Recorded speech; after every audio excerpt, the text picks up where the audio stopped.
For the first problem, I want to write a polynomial function of fifth degree with zeros at 1, -2, 2, and 0.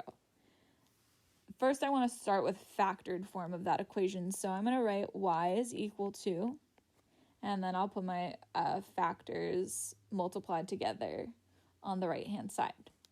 I need to get my factors from the zeros that were given to me. That's what's going into the factored form. So these are x-intercepts. I get my factors from the x-intercepts. For the x-intercept of 1, I know the factor is x minus 1. If you think back to the Angry Bird example that we did, when we looked at the factored form, we knew that the factored form we were subtracting the x-intercepts in the factored form in the parentheses. So that's one way to think about it, because that's the pattern. I'm subtracting the x-intercept from x, and that's going to be my factor. Or the other way that you can think about it is, this is an expression, x minus 1 is an expression that when I plug in x is 1, I'm going to get that this is equal to 0. I want it equal to 0 because it's going to be one of my factors. I'm multiplying a couple of things together here. I'm going to multiply a couple of factors together here. And I want, when I multiply them together, my output, I want that to be 0. So if this is 0, the whole thing is going to be 0. So I want those factors to be 0 for the x-intercepts when I plug them in. So the x-intercept that I get from -2 is x minus -2, or I say x plus 2. I simplify that to be x plus 2. The x-intercept from 2 is x minus 2. Sorry, not the x-intercept. The factor from the x-intercept of 2 is x minus 2. This is the factor that I put in my factored form. And then the factor from 0 is x minus 0, but I just say x. And then what I have here is factored form. If I multiply, I want this to be specifically fifth degree. So I want to check if I multiply these factors together, will it be fifth degree? I look at the highest power in each one of these factors. If I multiply those together and it's x to the fifth power, then it is fifth degree. But when I multiply those x's together, there's 4 x's there multiplied together, that's going to be x to the fourth power. So this will be x to the fourth power, but I want it to be x to the fifth power. So what I need to do is I need to add another factor here. And I'm going to, erase all of this. I'm going to pick one of these x-intercepts to duplicate, or these factors from the x-intercepts to duplicate.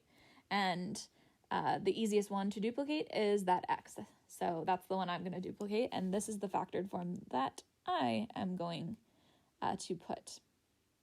You could have 4 different answers for this problem because you could have duplicated x minus 1, you could have duplicated x plus 2, or x minus 2. So there were 4 options of which ones you could have duplicated, so that's how many different answers there are. So I'm going to answer this question at the bottom here. There are 4 different answers you could have had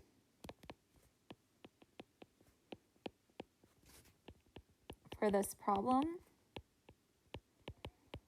because you could have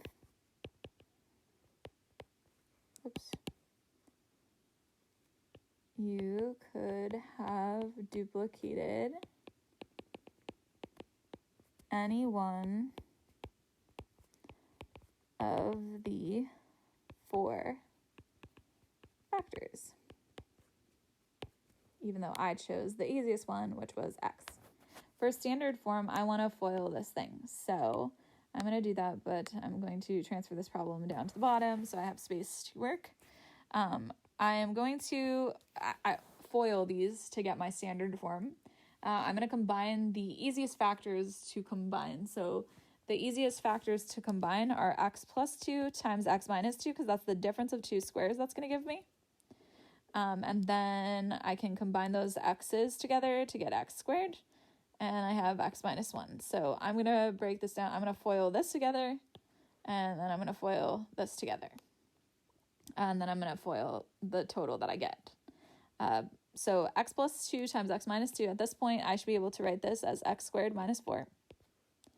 And then you can FOIL that if you need to, but that's what you're going to get, is the difference of two squares. And then x squared times x is x cubed, and x squared times negative 1 is negative x squared.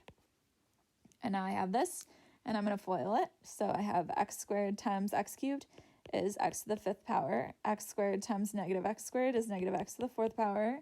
I have negative 4 times x cubed, which is negative 4x cubed, and negative 4 times negative x squared, which is positive 4x squared. And this is my standard form, so I'm going to transfer this up to the top. X to the 5th power, at the same time. So I have y is equal to x to the 5th power minus x to the 4th power, I have the 5th degree like I wanted, minus x to the 4th power minus 4x cubed plus 4x squared. Make sure you're writing it in order from the highest power down to the lowest power that you have, because that's what standard form is also. So you need to start with the highest power and work your way down to the constant if you have one. All right, and then the last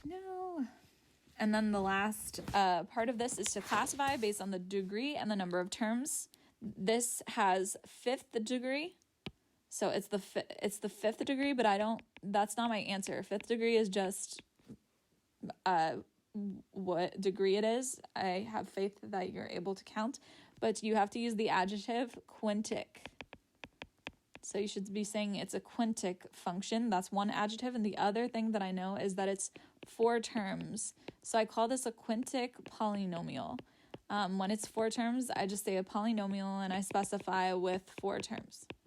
So this is my answer for classifying quintic polynomial with 4 terms. All right, let's try the next problem. The next problem, so number 2, is x to the 8th power minus 3x to the 6th power minus 10x to the 4th power. I want to know what methods will I use to factor this. Well, right now it doesn't look like something that I learned how to factor for higher degree polynomials. So I'm gonna first check, what I would check first always anyways is GCF. And do these terms have something in common? Yes, they do. They have an x to the 4th power in common. So I'm going to take out x to the 4th power. First method I'm going to use is GCF. So GCF, I'm going to take out the GCF, which is x to the 4th power. I'm going to have x to the 4th power times x to the 4th power, x to the 4th power times negative 3x squared to get negative 3x to the 6th power, and then x to the 4th power times negative 10, just negative 10 is going to give me negative 10x to the 4th power. So I took out the GCF, and now I can see that what's inside of the parentheses here, this looks like something I know how to factor. And I can factor using the diamond, and I can go directly to factored form from the diamond. So diamond to factored form is the second method I'm going to use. I want to justify why I can use these methods. So for GCF, I know that I can use GCF because all of these terms have x to the 4th power in common.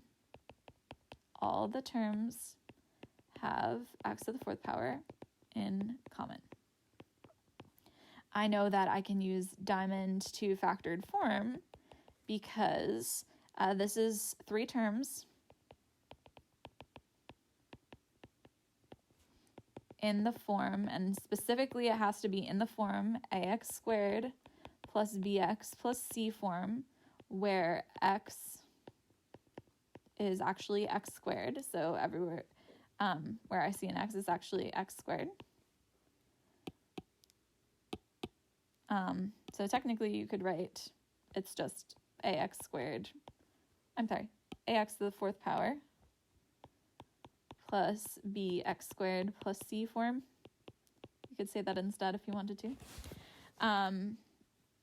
So this is 3 terms in the form ax squared plus bx plus c form, where x is x squared. I can find, and since I can find 2 numbers that multiply to negative 10 and add up to negative 3. And a is equal to 1, I can factor directly to factored form. This is being laggy, so it's hard for me to be neat. I'm sorry. Okay, so that's my reason.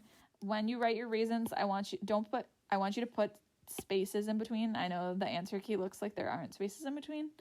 So some of you write your answers without the spaces in between. But that's just because the answer key is silly and it just shows you like that on Edulastic for some reason. However, when you write it, I can see the spaces. So please put the spaces so I can actually read your answer. And I want you to explain it in sentences like that. All right, factored form then, to actually write what factored form is, I'm going to use the diamond. I need two numbers that multiply to negative 10 and add up to negative 3. So two numbers that multiply to negative 10 and add up to negative 3. And those two numbers are going to be negative 5 and positive 2. So in my factored forms, I'm going to have negative 5 and positive 2. I need to not forget about this x to the 4th power that I took out. So that was my GCF I took out. I need to make sure I include it in my answer. And here I usually put x's, but in this case, I have x squared instead of x. So I am putting x squareds. If I could factor these further, I would, but I can't. So I leave this as my factored form. For number 3, you were supposed to graph the following higher degree polynomial using the scratch pad. So you're going to have to use the scratch pad for this on your test as well, because there's no other way for you to do it. I have y is equal to negative 2x times x plus 3 squared times x squared minus 16. First thing I want to do is have complete factored form. Complete factored form means I'm breaking everything down as small as I can. So this x squared minus 16 can break down into x plus 4 times x minus 4. And this I'm just going to rewrite so it's easy for me to just see my highest power is x plus 3 times x plus 3 instead of x plus 3 squared. And then I have that negative 2x in the front. So my completed factored form is y is equal to negative 2x. I'm just going to put that in parentheses. Times x plus 3 times x plus 3 times x plus 4 times x minus 4. And this is my completed factored form, which is going to help me graph this thing. First thing I need is my x-intercepts from this negative 2x, that factor.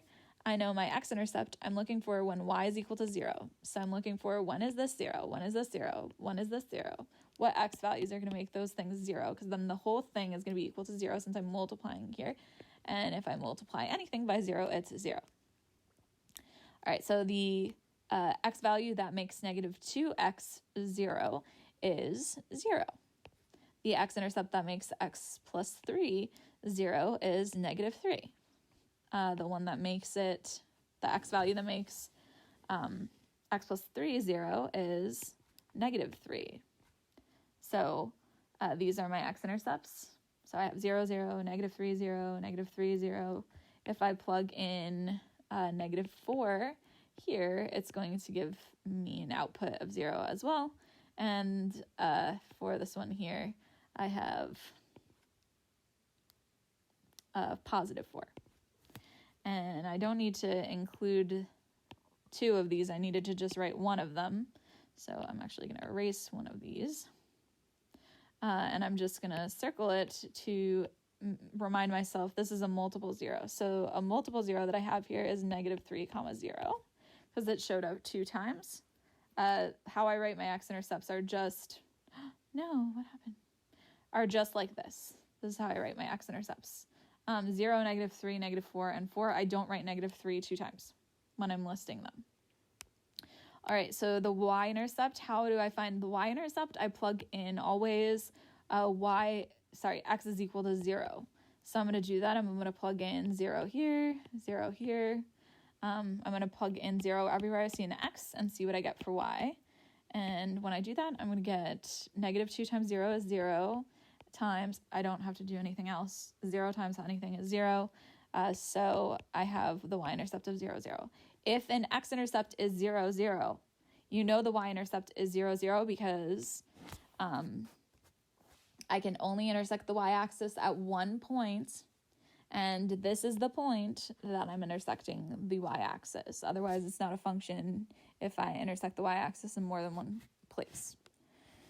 The end behavior for this, if I look at the polynomial in the factored form, if I multiply the highest powers together, the highest powered terms in each factor together, I'm going to see that when I do that, I end up with negative 2x times x times x times x times x is, so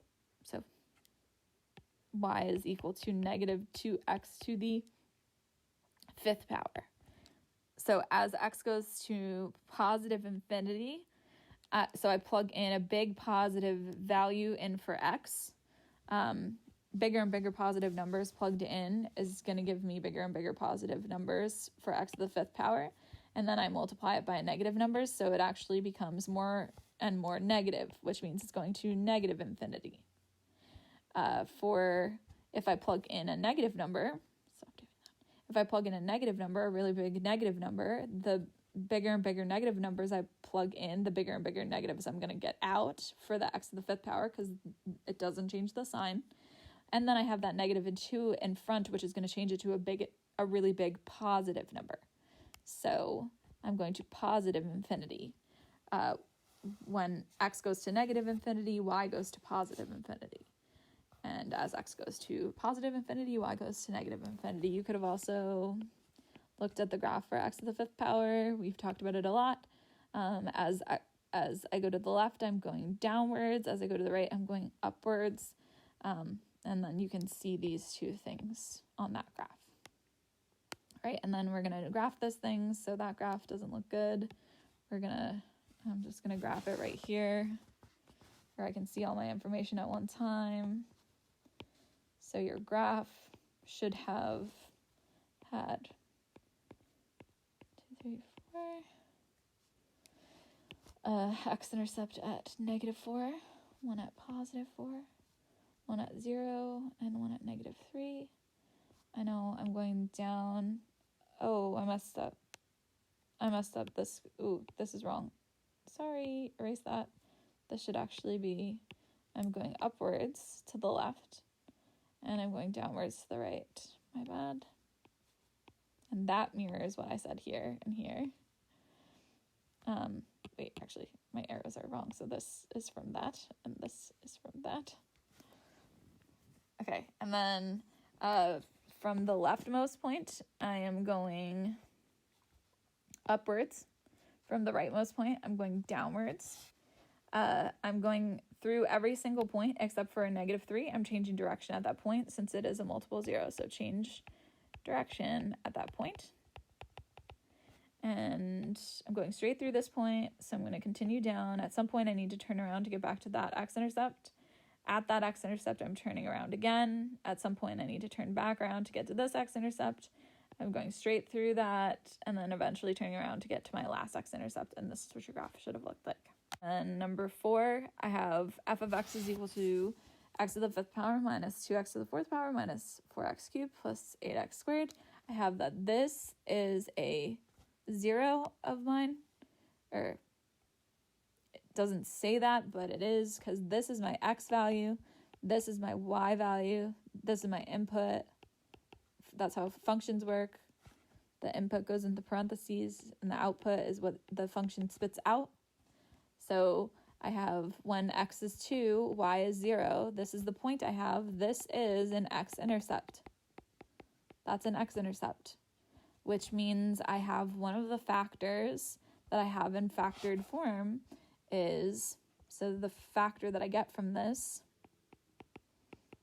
is x minus 2. That's the factor I get from that x-intercept. And then I need to find what's the other factors that I have. So what I'm going to do is I'm going to do x to the 5th power minus 2x to the fourth power minus 4x cubed plus 8x squared. And I'm dividing by what I know is a factor, x minus 2. And I'm going to see what's the other factor that I have, and then can I break that down further? I'm starting with, when I divide long division like this, I am dividing what's on the outside. I'm seeing how many times it goes into the first two terms, usually, depending on what it is. And in most cases, I'm just looking at two terms at a time. I'm starting with the highest powers, going down to the lowest powers. I'm asking myself to start, how many times does x go into x to the fifth power? X times x to the fourth power is x to the fifth power, so that's what I put on top. I need to make sure I'm multiplying that x to the fourth power by the x and by the minus 2, because that's what's happening here when I put this thing on top. I have x to the fifth power, x to the fourth power times x is x to the fifth power, and x to the fourth power times negative 2 is negative 2x to the fourth power. I am subtracting this amount because that's what I've taken care of so far. And I want to see, what do I have left from my total to take care of? So when I subtract that, I actually end up with a remainder of 0, which means I'm going to need to bring down both the negative 4x cubed and the 8x squared for the next thing that I do. And then I ask myself, how many times does x minus 2 fit into this expression? And it fits in. I focus in on the highest power. So x times, negative 4x squared gives me that. Negative 4x squared times x is negative 4x cubed. Negative 4x squared times negative 2 is positive 8x squared. So, as I can see now, that when I subtract this again to see what I have left, I have nothing left over. So this times this gives me this. So now I can break this down, what I had here, I can break it down into, so I'm just going to write it here, f of x is equal to x minus 2 times x to the fourth power minus 4x squared. And then I'm going to break these down further if I can. I can break this one down further by taking out the GCF. The GCF there is x squared. So I actually have x squared times x squared minus 4. This is x minus 2 times x squared minus 4. And x squared minus 4 can be broken down a little further. So I have x minus 2 times x squared times, which I'm actually going to write as x times x. And then I have x plus 2 times x minus 2. And that's my factored form. So factored form is f of x is equal to x minus 2 times x times x times x plus 2 times x minus 2. And then I graph that. So, darn, I took all the space on my graph doing that work. So I'm going to, I'm going to do it anyways. Oops. And I'm putting my x-intercepts, which I know are 2. I guess I should do my important information. So I have 2, 0. I have negative 2 and positive 2 again. So this repeats. So this is a multiple 0. And the x repeats. So this is a multiple 0. These are both multiplicities of 2. Those are both repeating. So I need to change direction at both those x-intercepts. I'm going to plot those important x-intercepts. This is also my y-intercept, so I don't even need to calculate my y-intercept. I have 2, and I have negative 2. I'm changing direction at positive 2 and 0. My end behavior, if I look back at the top, I have x to the fifth power, and the end behavior for x to the fifth power is going to be, downwards as I go to the left and upwards as I go to the right. So I should be going downwards to the left here, upwards to the right. I should be going straight through this point. So I'm going to continue straight through. At some point, I need to change directions to get back to this x-intercept. At that x-intercept, I circled it because I'm going to be changing direction at that x-intercept. At some point, I need to turn around again to get to the last x-intercept, which I should be changing direction at, which I am. And that is what the graph should look like. And then number 5, I have 216 minus 125x cubed. this is the difference of two cubes. I'm subtracting a cubed minus b cubed. I need to find what's my a, what's my b. The method I'm going to use is the difference of two cubes. I know that because I have two terms that are both perfect cubes.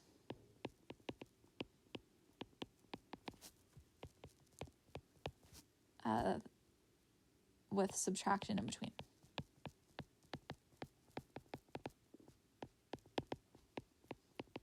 Okay, and then I'm going to find what's my, what are my two things? So I have, I guess I'm going to do it down here.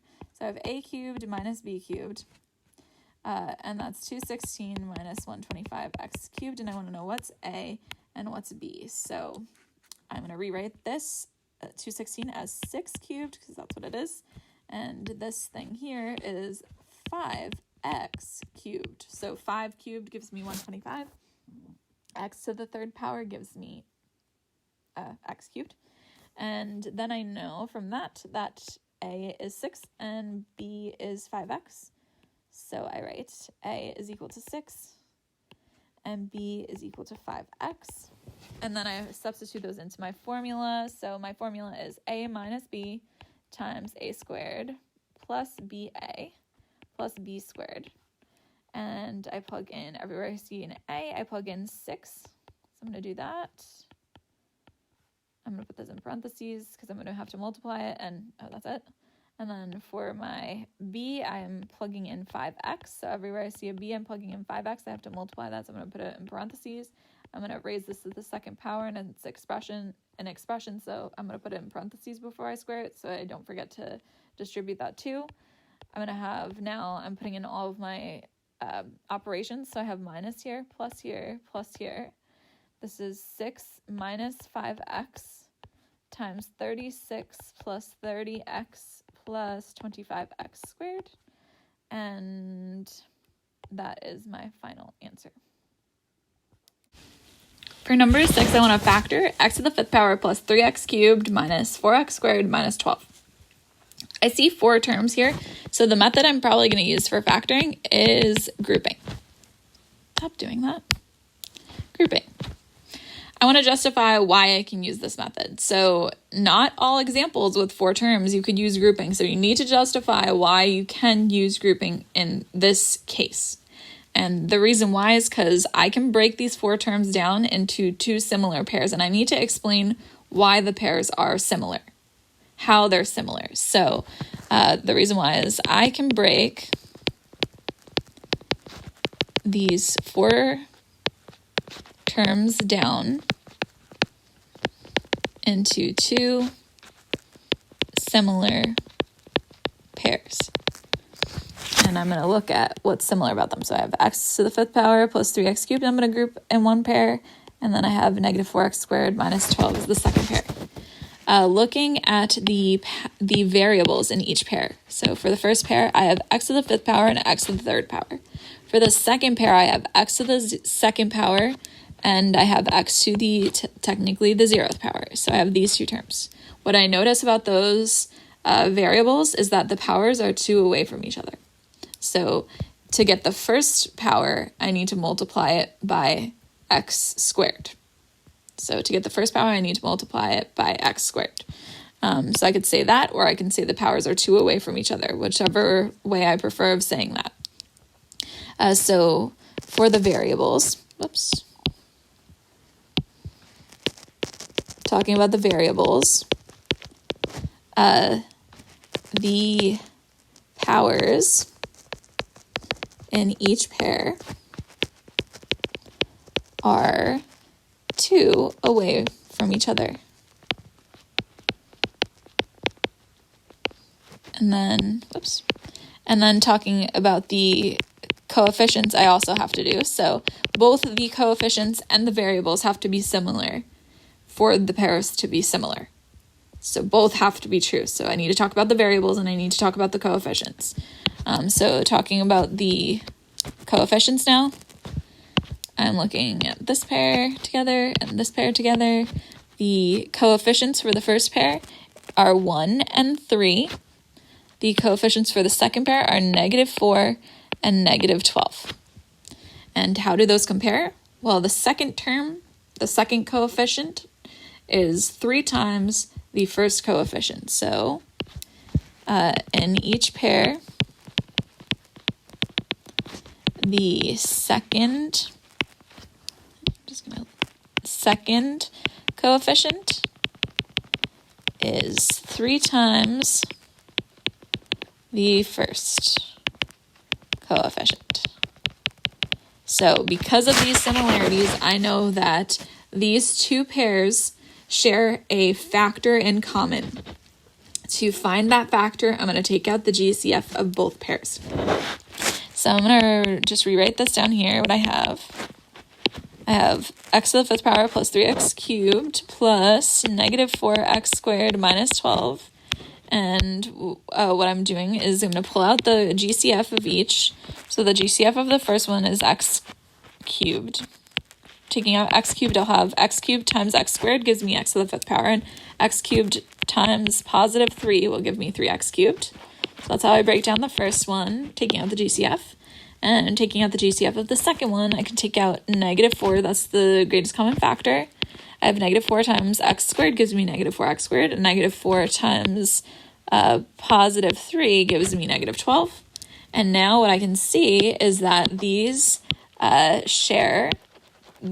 two pairs share x squared plus 3 in common. They share a factor in common. Where that factor comes from, if I look at, or if I want to know where this comes from, the variables being 2 away from each other, that's where the x squareds come from. The first thing, you have to multiply the second term by x squared to get the first term in each pair. Or you can say they're 2 away from each other.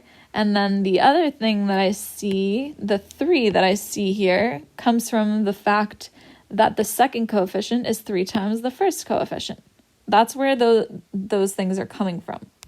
I'm going to erase this so I don't have a bunch going on here. Too many colors. And then what I'm going to do is I'm going to combine these. Since they're like terms, since I have x squared plus 3 here and x squared plus 3 here, I know I have x cubed minus 4 x squared plus 3s. That's how many total x squared plus 3s I have. I have x cubed minus 4x. That's how many total I have. So I'm going to write x cubed minus 4 of x squared plus 3. That's what I have. That's how many total x squared plus 3s I have. And this is my factored form.